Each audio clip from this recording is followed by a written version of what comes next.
What's going on, everybody? Welcome into the Fantasy Football Last Call. I'm your host, Doug Clemons. Here with me, as he is every Sunday, is Mike LaPlant. What's up, my friend? Don't forget Fridays. I'm even in your nightmares. Yes, you are. And Sunday mornings and everything, man. Um, but like always, we like to try to keep this one a little shorter. So let's jump right in. But before we do, hit that like button. Please subscribe to the Fantasy Six Pack YouTube channel. We greatly appreciate it. But jumping right into it, Mike, in this NFC South battle between the Tampa Bay Buccaneers and the tanking Carolina Panthers, didn't do much tanking in this game, man. They beat Tampa Bay 21-3. And what's going on with this offense, Mike, in Tampa Bay? Brady, 11 fantasy points, 290 yards, no touchdowns, no interceptions. They can't get going on the ground. Leonard Fournette, 8 attempts for 19 yards. Mike Evans produced today, 9 receptions, 96 yards, but go ahead. He's the reason. I was just going to say, he's the reason why I think this offense, kind of deflated. It kind of reminded me back to week 1 when the Packers had that long pass for Christian Watson, and then the rest of the day was just abysmal. Like that was this week with Mike Evans. He had a long touchdown in his hands, and he just dropped it, and that set the tone for the rest of the day for the Bucs. Yes, it did. Chris Godwin finished with 11.5 fantasy points, so he was okay. Mike Evans did finish with 18.5, so if you started him, you were still okay. It should have been more, man. And then Cade Otton brings you 10 PPR points, which he could be a decent streaming option as long as Cameron Brate is sidelined. Yeah, so that's something to keep an eye on. Jumping over to the Panther side of things, man, who would have thought PJ Walker outproduced Tom Brady for fantasy purposes today, man? 15 fantasy points. And then the backfield, this was kind of what everyone was interested in. Foreman led the backfield with 15 attempts for 118 yards. Chuba Hubbard was the one, however, who fell into the end zone. He had 9 attempts and was efficient too for 63 yards. Both startable. Yeah, Foreman finished with 16.5 PPR points, and Hubbard finished with 15.3. Hubbard did, I guess, tweak his ankle during this game, but they did say it's nothing serious, and he could have gone in if need be, but they didn't need him to, man, because they were smashing the Buccaneers, Mike. What in the world is going on? And then DJ Moore, I haven't checked the numbers, but I'm assuming this is his best game all season. And we actually said on the show to start him this week. And the one question we got about him. Right. And he caught a touchdown, 7 on 10 targets for 69 yards, 19.6 PPR points. But Mike, let's talk about this Tampa Bay offense, man. We thought this thing was going to be high powered for fantasy purposes, and it's just not. Like, the wide receivers are still producing, but Tom Brady is really killing his fantasy owners right now.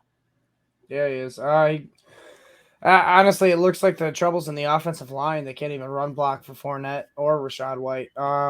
They can't pass block for Tom Brady. I mean, most people overlook it, but the old line is so important for the offense. And if Tom Brady doesn't feel comfortable, which it doesn't look like he's feeling very comfortable, this offense is going to struggle until he gets that comfortableness back. I mean, honestly, these are all empty calorie points today from all these guys. Yes, it is. Let's just touch on the Carolina backfield real quick. Are you intrigued by these guys moving forward, or was this product of the game script of them winning, and that's probably never going to happen again? What do you think? I wouldn't say it's ever going to happen again, but it's pretty damn lucky for them to have the game script work in their favor like this. I mean, they led the entire game, I'm pretty sure. I don't think the Buccaneers ever had a lead in this game, and I'm shocked they even went for the field goal when they did. Yeah. But yeah, no, these were a flash in the pan, if you had to start them this week. I mean, bye week fill-ins, but don't expect this type of production again because I think this was just a 1-week fill-in. But we'll move on to our next matchup here, which was a little more lopsided than we expected it to be. But the Cowboys were visited by the Detroit Lions, and they smashed them 24-6. All right. Dak Prescott coming back from the injury, throwing for 207 yards, 1 touchdown, no picks. Had 12.3 fantasy points. He had Tony Pollard lead the charge with the yards, 12 attempts for 83. He also had 2 receptions on 2 targets with 26 receiving yards, finishing with 12.9 PPR points. And then he had Zeke really benefiting today, having 15 rushing attempts for 57 yards, but falling into the end zone twice. Yes. Yeah, that was a big one. Finishing with 17.7 fantasy points. And then CeeDee Lamb, had a pedestrian day, catching 4 of his 6 targets for 70 yards, getting 10.6 PPR points. Noah Brown was targeted 7 times, catching 5 of them for 50, getting 8 points. And then Dalton Schultz had a showing, catching all 5 of his targets for 49, having 9.9 fantasy points. The weird thing, Mike, that sticks out to me was Noah Brown seeing 7 targets. How many did Michael Gallup see? Because he gave you a big old goose egg today. He saw 2. We thought Dak and him were going to have decent chemistry going back to how long they've played with each other and stuff. But that was not the case today. Very weird that Noah Brown outproduced him. I would like to see the snap share at some point here to see what they were like between the two. But very interesting.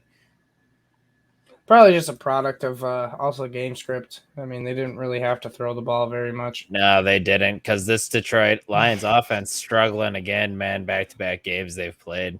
Yep, even coming off a bye, Jared Goff, 228 yards, no touchdowns, 2 picks, 3.5 fantasy points. Yes, sacked 5 times. Jamal Williams filling in for Swift, had 15 attempts, 79 yards, no touchdowns. Mike, but he fumbled on the goal line. I don't know if you saw that, but the one time they had the ball down there, and he got him down there, I believe. He fumbled twice on the day. He just botched the handoff, and it was bad. I mean, Goff even had 2 fumbles himself. Yeah, the Jared Goff experience in Detroit has gone down the tubes really fast from a very good start. Now the last few games has just been an absolute nightmare. Yep, you're still starting your players against Detroit, though. Yeah, oh yeah. The leading receiver, though, because Amon-Ra St. Brown went down early with a concussion, was Khalif Raymond, catching 5 of his 6 targets for 75 yards. Again, no touchdowns, 14.5 fantasy points. I mean, that was pretty much it. Man, B. Wright, I don't even know his first name, to be honest with you. 4 receptions, 4 targets, 57 yards. And then Hawkinson getting 4 of his 5 for 48. Just abysmal, 8.8. Yeah, I mean, he's fine. He was fine today. The Lions are just missing DeAndre Swift, I guess, man. He's a big part of this offense, and it was weird after the bye week that he was still out. That's a little bit concerning. But we can go ahead and move on to our next game here. We have the Atlanta Falcons losing to the Cincinnati Bengals 17-35. We have Marcus Mariota, man, 8 of 13, 124, 1 touchdown. Mike, let me just stop right here. They were down this entire game. How in the damn world are you down the entire game and throw the ball 13 times? It's absolutely incredible. Because Arthur Smith only cares about winning. Oh, that is crazy. He didn't do a very good job of caring about that today. No. With them only throwing 13 times, man, Kyle Pitts saw 5 targets. He saw 2 red zone targets on one drive, drawing a pass interference call on one, wishing he would have caught a touchdown, but he caught 3 for 9 yards. So his good old 3 fantasy points is back again. The concerning one is Drake London, man. There's just not enough volume going around for him to produce. Just 1-on-1 target for 9 yards.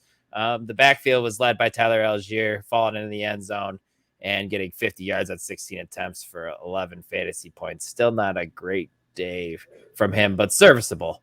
But Arthur Smith just his whole thing is he just wants to win he just wants to win, but you have to be able to adapt as a head coach. Switch up your game plan from week to week. I mean, we see this every week with Bill Belichick, the way how he shuts down different players and then exemplifies different positions in his offense.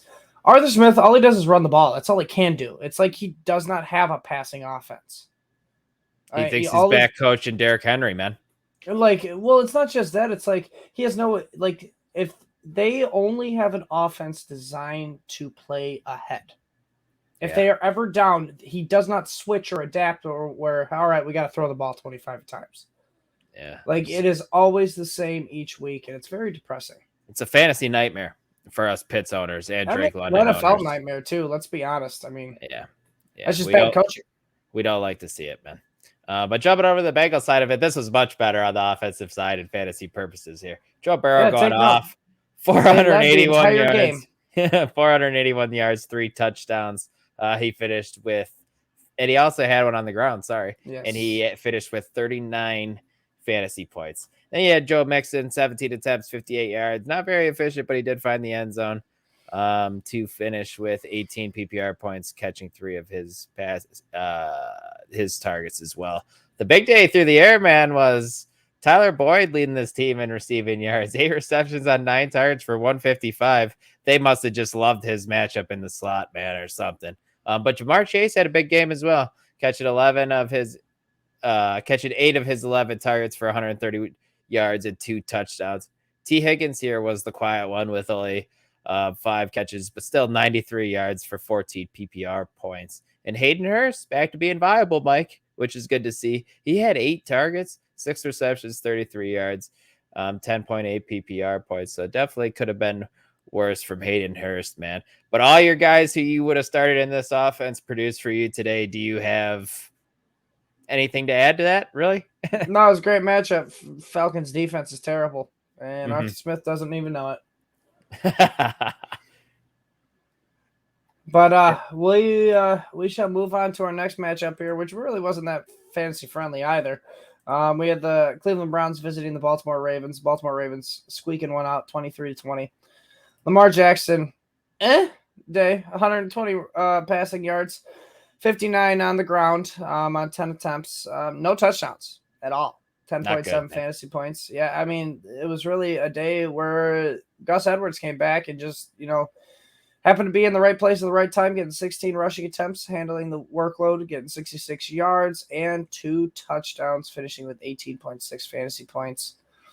Just 16 attempts right out of the gate, Mike. Fuck it, send it. that was Harbaugh's motto today, I guess, with Gus Bus. Apparently, Gus Edwards ain't feeling no injury, and it looks like to be his backfield move, mainly his backfield moving forward. But Kenyon Drake still saw 11 rushing attempts, but only for 5 yards. Yeah. If I had to guess, he's gonna top the charts on Herms's waiver wire article and his waiver wire video, guys. Make sure you're checking that out this week. It's a good one. Probably. Bateman had the most targets here with 5, catching 4 of them for 42. Mark Andrews with not a goose egg technically, because he had 1 rushing attempt for 4 yards, but 2 targets, 0 receptions for 0.4 points. Is he just a decoy out there today, Mike? Because I know he was he's a little banged up during the week. I know he was dealing with something, didn't practice once or twice during the week. So maybe he was just out there being a decoy. But they led most of this game too and didn't really need to do a whole lot. And the offense was just kind of gross to begin with today, and I kept seeing on Red Zone.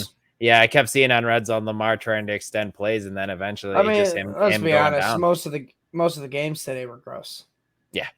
Yeah, they were. Yep. It wasn't a great fantasy day, but hey, we're not complaining because pretty soon. No, we're not, because we love football. we're not gonna get football. It was just an ugly, grinded out, win at any cost type of day. AFC North divisional game, man. Yep, and so the Browns, Jacoby Brissett, 258 yards, and he almost led a comeback here. No touchdowns though, no receptions. 18 rushing yards, 10.1 fantasy points. Nick Chubb, really the guy who produced here. 16 rushing attempts, 91 yards, 1 touchdown. Had 18.7 fantasy points because he caught 2 receptions on 3 targets for 16 yards. Just to add some icing on the cake there. Njoku was weirdly the target leader here, catching all 7 of his targets for 71 yards, finishing with 14.1 fantasy points, ending his day early because he did get injured with I believe it was a knee injury. He was on crutches and it was ankle, walking boot and crutches. But I did see a report. It's not too serious, he says. Correct. Donovan Peoples-Jones was the next person to pace it with 6 targets for 6 receptions, 71 yards. And then Amari Cooper had 4 targets, 3 receptions, 74 yards. All just kind of because Cooper had 10.4. Peoples-Jones had 11.1. I mean, it was a spread the wealth. Let me hit you with this, pal. Kareem Hunt falls into the end zone, gets a touchdown this week, and still scores 7.8 fantasy points. Only catching 2. It's gone. One of his 2 targets. It's gone. It's because this offense isn't. They need to be. I think this offense needs to score more if Kareem Hunt's going to be involved here because it's just Chubb's backfield. I mean, Kareem Hunt's only got 5 rushing attempts. I mean, it's just not there. I don't even want to start him anywhere. I know you might have to with bye weeks and stuff, but you are not feeling excited anytime you have to put him in your lineup. We can go ahead and move on to our next one. We had the Washington Commanders beating the Green Bay Packers 23-21. We'll go ahead and start with the Commanders. Mike, this offense looking a little better with Taylor Heineke today. He didn't have to do much. 201, 2 touchdowns. Did throw out an atrocious interception early. Probably could have thrown 2 or 3, to be honest. But still finished with 15 fantasy points. Brian Robinson had 73 yards on the ground on 20 carries. But even Antonio Gibson got in on the ground, man, and he had a good day. 10 attempts for 59 yards. And he also caught a touchdown through the air for 16 PPR points. We also saw a great day from Terry McLaurin, and we talked about this, Mike, on the podcast or on the live stream this morning and the podcast on Friday, that Terry McLaurin and Taylor Heineke have very solid connection. McLaurin had 8 targets, 5 receptions, and caught a bomb for 70. Caught a bomb. He had 73 yards and a touchdown. Yep. 18 PPR points. And then Curtis Samuel, solid day, 12-point PPR or 12 points. 12. Sorry. Wow. 12.9 fantasy points. But yeah, it was a solid day from pretty much everybody except for Brian Robinson. You wish he would have fallen into the end zone, but other than that, he was okay. Anything to add? No, really. McLaurin had the good day because he got the touchdown, and then Antonio Gibson shows some value here because he's getting the passing work, getting 4 targets. And I know Robinson got 2, but Gibson seems to be kind of phasing McKissick out of the offense. Yes. Yeah, which is, we like to see that, man. We were kind of hoping that would be the case because Antonio Gibson is a good pass catcher. He was a wide receiver in college, man. Just get him the ball. Jumping over the Packers side of things, Aaron Rodgers, 23 of 35 for only 194 and 2 touchdown, 15 fantasy points. Totally blah day. The backfield, man, only 12 combined attempts. This offense is just can't get going, man. Aaron Jones, 8 attempts for 23 yards. But he did lead the team in targets with 10, catching 9 of them for 53 yards and 2 touchdowns, 28 fantasy points today. So Lazard did go down with an injury too. Lazard did, but he had 11 and a half fantasy points before going down. None of the other pass catchers really did anything, Mike, but I want to talk to you about AJ Dillon. You knew that's where I was going right away. 4 attempts, 15 yards. He's dropping passes from Rodgers. Even though it doesn't say that he has a target on here, but I definitely saw him drop a pass. It could have been like one of those behind the lines that it was a rushing attempt type of deal. Sure. What are we doing with him? Is he just going on our benches until further notice? Is he droppable? Because honestly, this offense isn't good enough to support both running backs right now. We thought this offense was going to take a step back, right? But but fantasy football running backs aren't good enough to be dropping them. Right. You know what I mean? It's not deep enough, yeah. It's you got to bench him. I mean, the only thing really that's going to give him value is if Aaron Jones gets injured. That's the thing. Yeah, he's a high-end handcuff, and that's not what we thought he was going to be coming in, especially me. I was so high on A.J. Dillon, and he's just not getting the touches, and even when he does get the touches, he honestly doesn't look that good right now, unfortunately. No. Just like this offense as a whole, man. Yeah, it's disappointing, but I think we can go ahead and move on to our next one. All right. No, man, Giants squeak out another goddamn win. 23-17 against the Jacksonville Jaguars. Daniel Jones, 202 passing yards, 1 passing touchdown. Then he also had 107 rushing yards and a rushing touchdown, finishing with 28.8 fantasy points. Man, I can't believe he did that well. Barkley, 24 attempts, 110 rushing yards. He did not find the end zone, but he did get 4 targets, caught all 4 of them for 25, finishing with 17.5. Still solid floor. Can we just talk a second about how good he looked, man? On a couple of those runs, his jump cuts, and you're just watching it. You're like, oh, my God, he's back. He's so good. Just please, please, please, knock on wood, stay healthy. Absolutely. He looks to be 100%. Now, Wando Robinson paced the paced him with 8 targets, catching 6 of them. Had 50 receiving yards, finishing with 11 fantasy points before ending his day with an injury, I'm pretty sure. And then Darius Slayton had 6 targets, catching 3 of them for 58, and getting the touchdown from Daniel Jones, finishing with 14.8 fantasy points. Other than that, it was pretty much nothing. I mean, I'm surprised Slayton and Robinson were as involved as they were. Mm-hmm. Yeah, that's you love to see the volume towards Wan'Dale Robinson right there, and he's creeping up in that flex territory because he has a very solid floor at PPR, man, because these are the close to the line of scrimmage touches, so they're almost like they're guaranteed. They're just trying to get the ball in his hands and just let him go, with him being as quick and as twitchy as he is. So he's very solid moving forward. You're muted, Mike. Then we'll move on here to the Jaguars. Trevor Lawrence, 310 passing yards, no touchdowns, no interceptions, but did score on the ground, getting 3 rushing yards and the touchdown, 18.7 fantasy points. But the story of the day here was Travis Etienne having 14 rushing attempts for 114 rushing yards, also finally scoring that also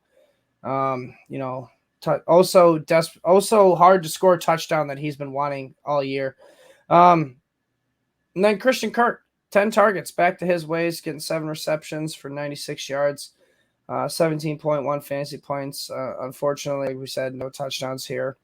He had Zay Jones getting 10 targets, only getting 4 of them for 54 yards, 10.8 fantasy points. And then you had Marvin Jones getting 8 targets, catching 4 of them for 57, getting 9.5. Evan Ingram had 7 targets, catching 4 of them for 67, getting 10.7 here. I mean, honestly, Trevor Lawrence just spreads the ball around way more than I thought he would. Yep. Yeah, he had a pretty good game, man, and so did his weapons. But we got to touch on Travis Etienne, man. Mike, he played 80% of the snaps today. James Robinson didn't even have a rushing attempt. That's what I'm looking at right now. This is his backfield now, Mike. And James Robinson, unfortunately, hopefully you sold high on him. If you didn't, he's kind of turning into a handcuff now. Yeah, I mean, well, let's be honest. Etienne could have even had more snaps if he didn't fumble that ball egregiously in the second quarter. He could have had more points too. You know what I mean? It's he keeps making mistakes, but when he gets the ball in his hands, he's explosive. And finally, we've been calling that he was going to score, and he finally did. The positive regression caught up to him. Yep. But yeah, you got to put him in your lineup each week now. You can't take him out, especially if he's going to get 80% of the snaps, man. I wouldn't say that. They were in a game where they needed him too. Also, like that, it was also kind of game script a little bit because they were down to the Giants the whole time. Yeah, and something had to have happened, Mike, for James Robinson to not get any carries. Something's going on there. You know what I mean? He might have gotten injured or something like that, possibly. Yeah, I can see that. But then go ahead, jump into the next one. Our first of the afternoon games, we had the Las Vegas Raiders beat the Houston Texans 38-20 in Vegas. Looking at the Raiders, Derek Carr, very efficient today, 21-27 for 241 and a touchdown, 13.5 fantasy points. But it was the Josh Jacobs show. We knew he was the chalk on the DFS slate, and he was very, very good. 20 attempts for 143 and 3 touchdowns, finishing with 36.5 PPR points because he also caught 3 balls. And then we have catching the ball. We have Devontae Adams, 8 receptions on 9 targets for 95 yards. Didn't find the end zone, but still 17.5 PPR points. Renfro, I thought he was going to be a solid play today, guys, with Waller being out. Unfortunately, he didn't get the volume. Only 3 targets on 3 receptions. And nobody really else to talk about in this offense. Like I said, it was the Josh Jacobs show, the 20 attempts for 143. He was just absolutely rolling. And the Texans just can't stop the run. That's been their defensive bugaboo all year long. Jumping over to the Texans on the offensive side of things, though, Davis Mills, decent day, but dang, did he throw a bad pick late. 2 touchdowns, 302, 19 fantasy points. Dameon Pierce, Mike, man, this guy's good. 20 attempts, 92 yards, 4.6 yards per carry, and he just runs so angrily. And he's, Rex Burkhead only got 2 attempts. Still, he was playing in on coming in on third downs, taking some of the pass catching work. But Pierce did still see, 4 targets, catching 4 of them for 25 yards, 15.7 fantasy points. Downright Agumbawale led this team in targets, and a lot of them were in garbage time, 11 point PPR points. Brandon Cooks, 4 receptions, 46 yards. Very, very pedestrian day, just kind of like how he's been all season. And then Nico Collins, 3 on 3 for 33. But other than that, not really much going on in this offense besides Dameon Pierce, man. He's the vocal point of this offense, and you're just continuing to put him in your lineup weekly. What do you think? You're muted, Mike. I mean, it was just a game where both teams were running the shit out of the ball. Yeah. It was one of those type of games. Apparently, Dameon Pierce is really the only startable one out of this offense. Brandon Cooks doesn't even seem like that high floor receiver anymore. No, he's not.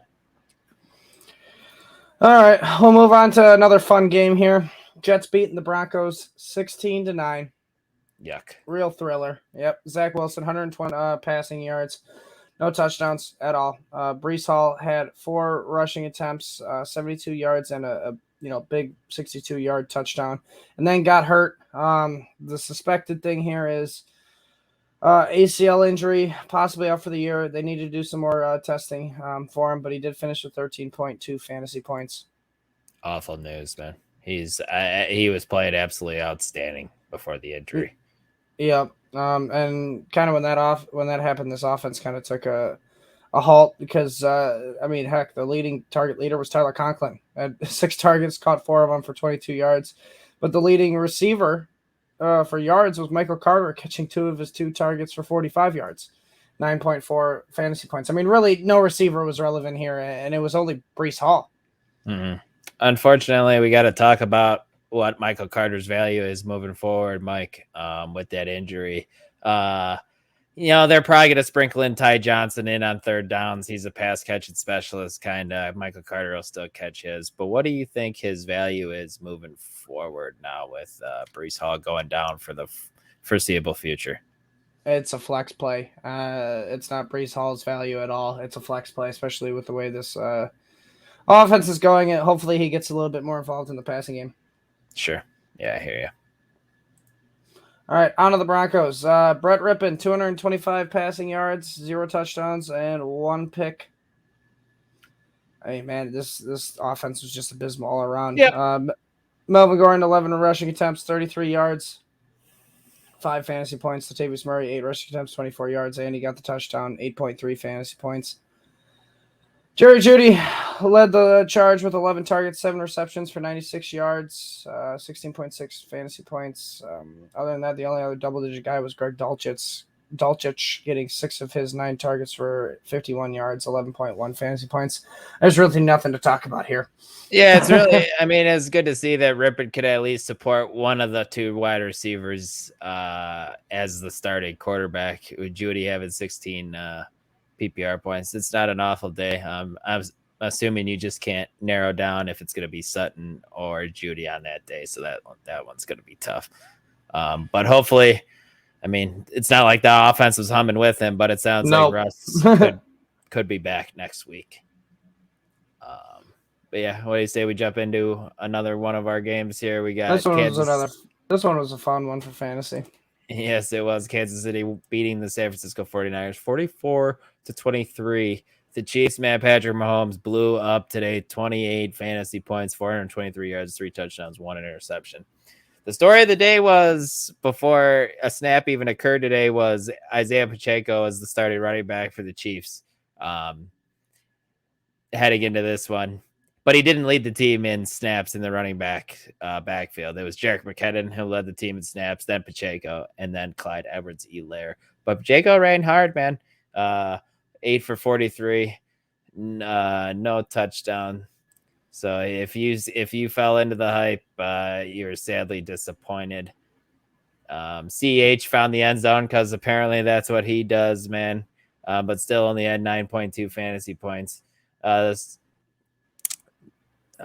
losing it here. Miko Hardman also had 2 rushing attempts, 28 yards, and 2 touchdowns, Mike, on him. And he also caught a touchdown through the air, so it was a huge day from him, 28 PPR fantasy points.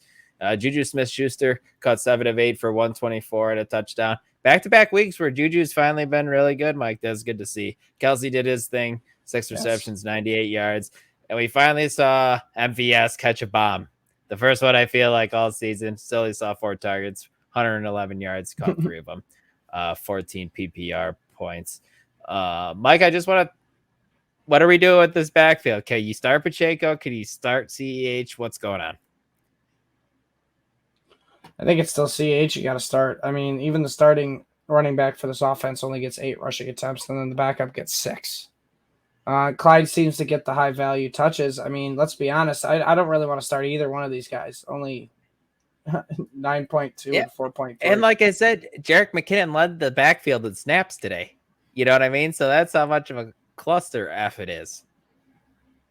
Yeah, I don't want any running back. I mean, I kind of just want the receivers, and it's hard to choose which one of those. I mean, Juju's the safest guy here along with Kelsey. Yeah. Well, we've talked about this numerous times this year. Juju's going to have his ups and downs, but you just have to plug him into your lineup and hope for the best as your wide receiver 2, wide receiver 3 is attached to probably the best quarterback in all of football. You know what I mean? So it's hopefully he's your wide receiver 3. Yes. Jumping over to the 49ers, Garoppolo. Not a great day, but he did throw 303 yards, 2 touchdowns. Threw an awful pick in the end zone, Mike. I wasn't sure what the hell he was doing. 17 fantasy points. The backfield, McCaffrey was only going to have a red zone package, but he led this team in rushing attempts with 8 for 38 yards, and he looked pretty good doing it.